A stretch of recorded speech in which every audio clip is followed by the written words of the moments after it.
Hi everyone, today we are going to discuss about the functionality of lexical analysis in compiler design. Lexical analysis will scan the whole program by which it will groups the characters into tokens. It is mainly used to recognize the tokens and also it will identify comments and spaces. And that's the main purpose of lexical analysis is that it will identify the lexical errors. So we'll see what is a lexeme and a token. So lexeme is a sequence of characters that matches the pattern for a token. Token is nothing but valid sequence of characters which are given by lexeme. So here is an example. C is equal to A plus B into 5. So we will be categorizing what is a lexeme and what is a token. So each and every characters in an expression will be called as lexeme and the type of characters will be calling it as token.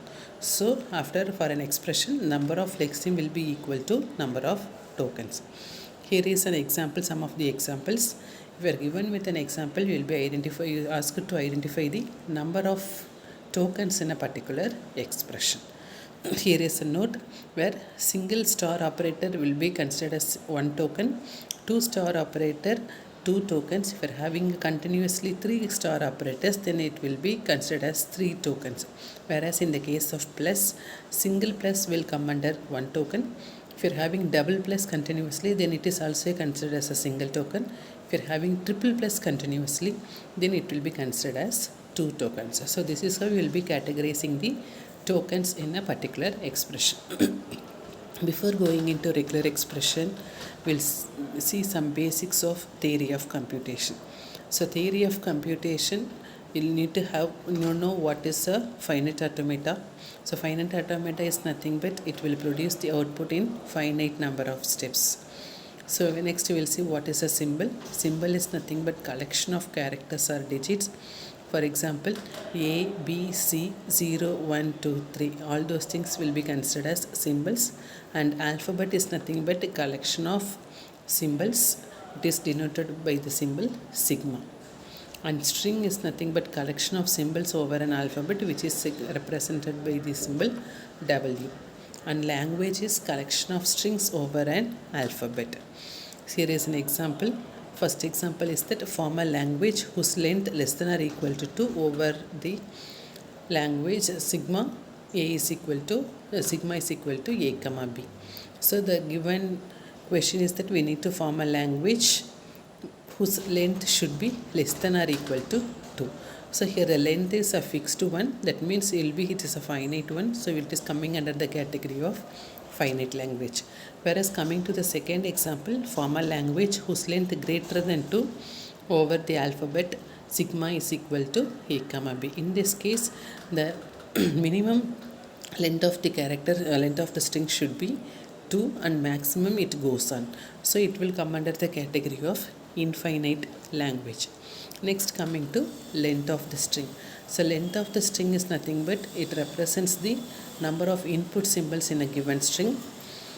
Empty string is nothing but which denotes the 0 occurrences of an input string. Next coming to the operations and languages, you will be having 3 different types of operations. One is union, concatenation and closure. Union is nothing but combining 2 or more languages. Concatenation is that will be picking the most common items in both the languages. And under closure you will be having 2 different types of closure. One is clean closure and other one is positive closure. Clean closure which represents 0 or more occurrences, whereas positive closure which represents 1 or more occurrences. Next coming to precedence of operator. Unary operator star is having the highest precedence, which is followed by concatenation operator which is having the second highest precedence and it is left associative. And finally union operator which is having least precedence and it is also left associative. Next coming to regular expression.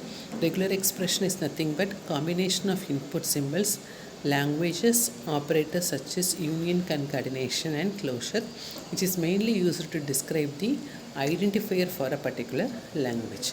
We'll see what is an identifier. Identifier is nothing but collection of letters, digits and underscores which must begin with the letter.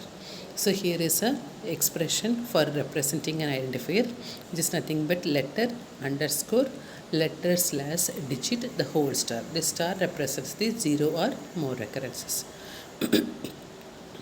Next, coming to finite automata. Finite automata is nothing but a regular expression which is compiled into a recognizer by constructing a generalized transition diagram called the finite automata. It is given by the form m is equal to q sigma q naught f and then omega. So q is nothing but set of states, sigma set of input symbols, q naught is an initial state, f is the final state, and finally the transition function. We'll be categorizing the finite automata into two types. One is DFA, which is nothing but deterministic finite automata, and finally NFA, which is non-deterministic finite automata. Here, for the case of lexical analysis, you will be converting the regular expression into DFA. For that conversion, we will be having two different methods. The first method is Thompson subset construction, and second method is direct method. So under Thompson subset construction, you will be having two steps. The first step is to convert the regular expression into NFA, and then the resultant NFA is converted into DFA. This is about Thompson subset construction. And in the direct method, you will be converting the regular expression directly into DFA. So first, for this Thompson subset construction, for converting the regular expression into DFA, there are some set of rules. For union, you will need to represent the diagram in this form, and then followed by concatenation and closure. So you will be having another term called as epsilon closure. So epsilon closure is nothing but set of states that are reachable from a state concerned on taking empty string as input. This is called as epsilon closure. Describes the path that consumes empty string to reach some states of NFA. So if you are given with the transition diagram, you will be asked to find the epsilon closure for each and every states. So here consider the example 1. We will be having three different states, Q0, Q1 and Q2. We need to find the epsilon closure for each and every state. So if you are starting with Q0, for epsilon closure of Q0, you will be starting from Q0. So that state will be considered in the epsilon closure part. From epsilon Q0, you will be having an empty transition to Q1. So you will be marking Q1, and from Q1 will be continuously moving to Q2. So the epsilon closure of Q0 will be Q0, Q1 and Q2. Now next, coming to finding the epsilon closure of Q1, so which is nothing but the self state, that is Q1. From Q1 we will be having an empty transition which is moving to Q2. So the epsilon closure of Q1 will be Q1 and Q2.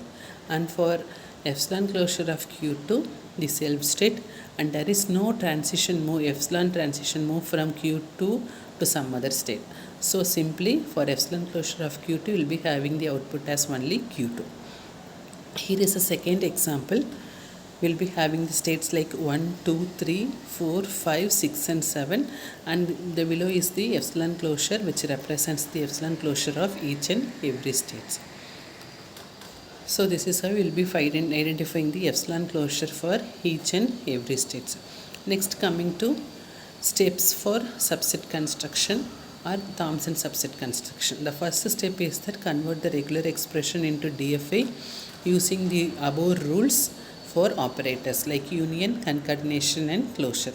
After converting the regular expression into DFA, NFA, second step is that you need to find the epsilon closure for all states, and third step is start with epsilon closure of start state of NFA and then apply the input symbols and find its epsilon closure. And fifth step is that analyze the output state to find whether it is a new state or not. If it is a new state, then if the new state is found, repeat step 4 and 5 until no new states are found. And seventh step is that construct the transition diagram for transition function, and eighth step is that draw the transition diagram with start state as the epsilon closure and final state as in the transition diagram of the final state of NFA diagram. So this is how you will be following the steps for conversion of regular expression to DFA using the Thompson construction method. So in the next video we will see an example of how to convert the regular expression into DFA using the Thompson construction method. Thank you.